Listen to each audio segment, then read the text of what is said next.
रब्बी इश्रह ली सदरी व यस्सिर ली अमरी वहलुल उक़दतम मिन लिसानी यफ़क़हू क़ौली रब्बी ज़िदनी इल्मा रब्बी ज़िदनी इल्मा रब्बी ज़िदनी इल्मा। अज़ीज़ तालिबात अस्सलाम वालेकुम। आज सेकंड ईयर की उर्दू की क्लास में इंशाअल्लाह हम फैज़ अहमद फैज़ की गज़ल पढ़ेंगे।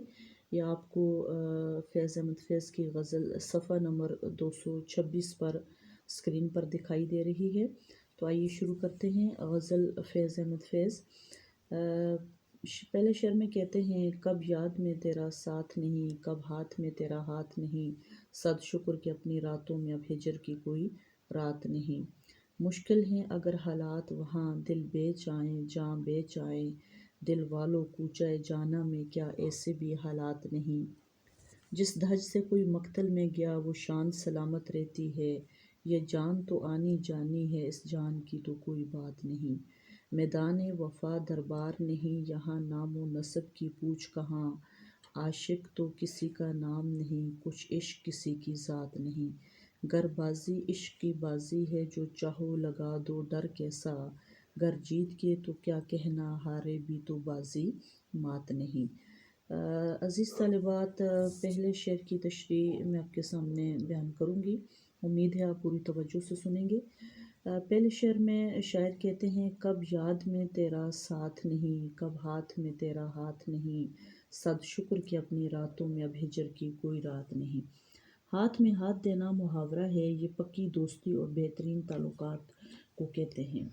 शायर यहाँ अपने महबूब वतन से मुखातब होते हुए कहते हैं कि ए महबूब वतन, मैं तुझसे दूर हूँ, इस दूरी के बावजूद तुम मेरे दिल और जान में रहते हो।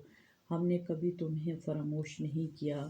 ए महबूब वतन, हमने हमेशा दयानतदाराना वाबस्तगी का सबूत दिया है। अब मुझे तन्हाई का जानलेवा एहसास नहीं सताता, अब दूरी का एहसास मिट गया है। अज़ीज़ तालिबात, फैज़ अहमद फैज़ की शायरी और इस गज़ल का मजमूई तासुर ये गवाही देता है कि शायर वतन के मुतवाले हैं और वो वतन को अपना महबूब तस्वर करते हैं। फैज़ की ज़्यादातर ज़िंदगी वतन से दूर जलावतनी में गुजर गई और वो बाहर रहकर हमेशा अपने वतन की मोहब्बत के लिए तरसते रहे। दूसरे शेर में शायर कहते हैं, मुश्किल हैं अगर हालात वहाँ, दिल बेच आएँ जहाँ बेच आएँ, दिल वालों कूचाए जाना में क्या ऐसे भी हालात नहीं। इश्क किसी भी नोयत का हो, हकीकी हो या मजाजी, इश्क में हर मोड़ पर कुर्बानियाँ देनी पड़ती हैं। फैज़ कहते हैं कि मैं ये बात तस्लीम करता हूँ कि इश्क करना आसान काम नहीं, लेकिन अगर आशिक के दिल में कुर्बानी का जज्बा मौजूद हो तो उसे आसान बनाया जा सकता है। शायर कहते हैं कि महबूब की गली में इस बात की गुंजाइश नहीं कि इंसान अपना दिल अपनी जान कुर्बान कर दे। कुर्बानी देने के लिए यकीनन हर वक्त हर जगह गुंजाइश मौजूद होती है। इसलिए शायर कहते हैं कि ए आशिको, महबूब की गली में अपना सब कुछ कुर्बान करके हयात अबदी पालो। यहाँ दिल वालों से मुराद मुहिब वतन अफराद हैं और कूचा जाना से इस्तारा है वतन की तरफ। फैज़ कहते हैं कि मुल्क के सियासी हालात जैसे भी हों, हम जुल्म सितम से डरने वाले नहीं, हम अपना दिल अपनी जान सब कुछ अपने वतन पर कुर्बान कर देंगे।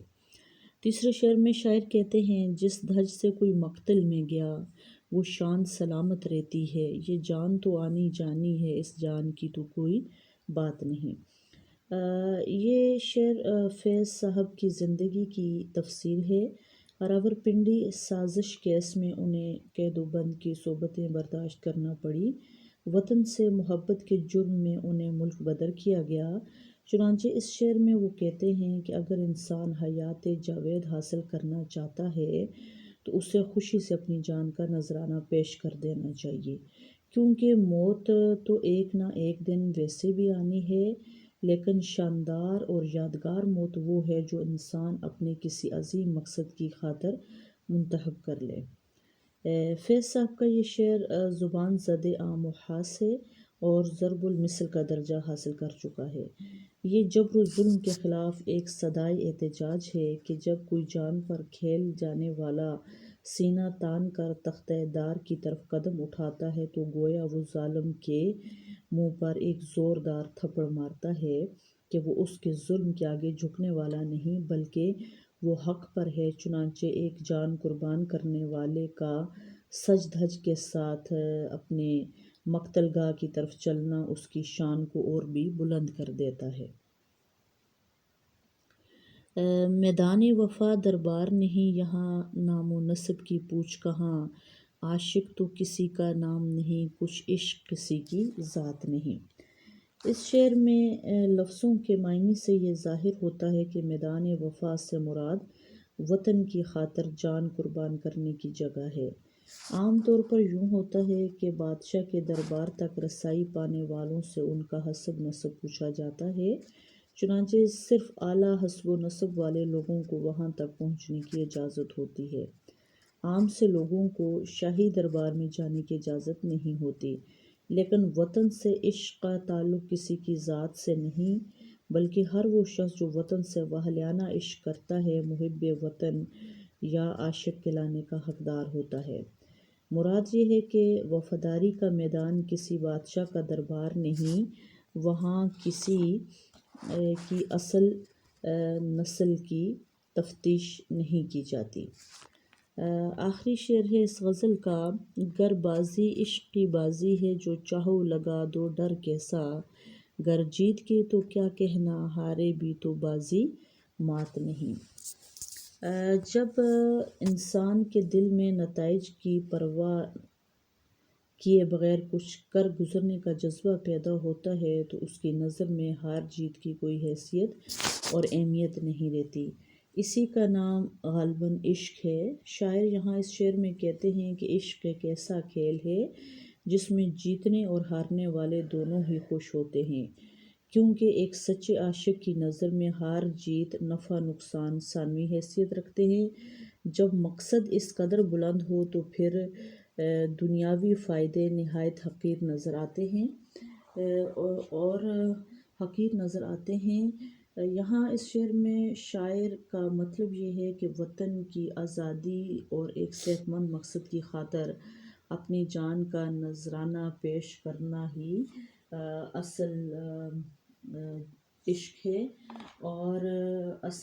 ہے اور اس میں کسی قسم کا خوف و ہراس نہیں ہونا چاہیے اور نہ ہی کسی کو پریشان ہونا چاہیے، کیونکہ کچھ لوگ جس طرح سے بڑی بہادری کے ساتھ اور نتائج کی پرواہ کیے بغیر اپنی جان کی بازی لگا دیتے ہیں، تو وہ اگر ہار بھی جائیں تو وہ ہار نہیں ہے، بلکہ وہ ان کی جیت کا ایک نام ہے، کیونکہ جہاد جو ہے وہ اللہ تعالیٰ کے ہاں اس کا بہت بڑا مرتبہ و مقام ہے، اور اگر وہ غازی کا درجہ پا لیتا ہے تو بھی وہ اس کے لیے بڑی شان ہے، اور اگر وہ اس جنگ میں جان سے ہاتھ دھو بیٹھتا ہے تو بھی یہ شہادت کا درجہ ہے، اور شہادت کا درجہ ایک عام موت سے کہیں بڑھ کر ہے، جو کہ شہید کی جو موت ہے وہ قوم کی حیات ہے۔ عزیز طالبات، یہ غزل کا مختصر اشعار کی تشریح میں نے آپ کے سامنے بیان کر دی ہے۔ اب آپ نے اس غزل کی جو مشقی سوالات ہیں وہ تیار کر کے آنے ہیں، انشاءاللہ کلاس میں آپ کا ریٹن ٹیسٹ لیا جائے گا۔ السلام علیکم۔